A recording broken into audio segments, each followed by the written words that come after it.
Bonjour à tous, aujourd'hui je vous présente la JBL Go, l'une des enceintes Bluetooth les plus connues de chez JBL, et cela étant principalement dû à son prix qui est de 30 €. Donc l'enceinte apporte les dimensions de 82 sur 30 sur 68 mm, et elle va donc peser un poids de 140 g, donc ce qui est très léger. Elle est disponible en de nombreuses coloris, et celle qui est présentée dans la vidéo est l'une des plus basiques qui est le bleu foncé. Son design carré qui est entouré de plastique, il est très beau et agréable au toucher, cependant j'ai remarqué que celui-ci pouvait subir quelques traces d'usure au cours du temps. A droite on a une fente qui peut nous permettre d'accrocher une dragonne, en revanche celle-ci n'est pas fournie avec l'enceinte. On a également un port micro USB qui permet de recharger l'enceinte avec le câble qui est fourni avec, et on a également un micro qui est disponible pour pouvoir passer différents appels avec cette enceinte, mais on reviendra sur ce point un petit peu plus tard.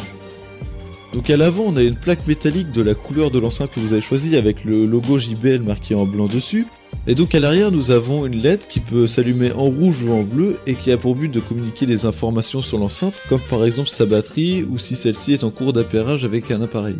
Donc l'utilisation de cette enceinte est très simple. Sur le dessus vous retrouverez un bouton power afin de l'allumer ou bien l'éteindre, un bouton pour monter et descendre le volume, un bouton d'appairage Bluetooth, ainsi qu'un bouton pour accrocher car cette enceinte peut donc être utilisée pour des appels.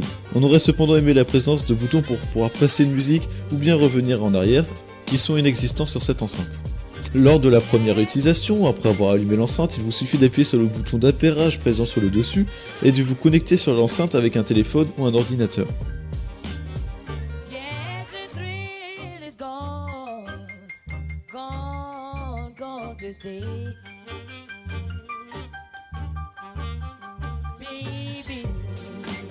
Donc venons-en au point principal de cette enceinte qui est le son.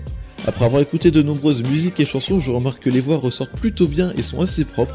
Cependant on peut avoir les basses qui sont un petit peu trop prononcées par moments mais qui ne gênent en rien dans l'utilisation, et rappelons qu'il ne s'agit que d'une enceinte à 30 €. La puissance est donc limitée et celle-ci va surtout être utilisée pour une utilisation intérieure ou extérieure proche, cependant cela est normal pour une enceinte de cette taille. Pour ce qui est de la batterie, celle-ci est très bonne, environ 7-8 heures en utilisation basique et 4-5 heures en utilisation maximale. Donc cette enceinte peut également être utilisée pour effectuer des appels, cependant le micro est de mauvaise qualité, les voix ne sont pas forcément très claires, je vais donc vous montrer un exemple de ce que cela donne. Je suis actuellement sur l'enceinte JBL Go au niveau du micro, donc vous constatez que ce n'est pas terrible, le son est de mauvaise qualité et on a un petit peu du mal à reconnaître la voix. Donc au final, pour le prix de cette enceinte qui, rappelons-le, est de 30 €, je trouve que celle-ci a de bonnes capacités, le son est très correct, le design est très agréable, on a une bonne batterie, ce qui fait que je vous recommande cet achat.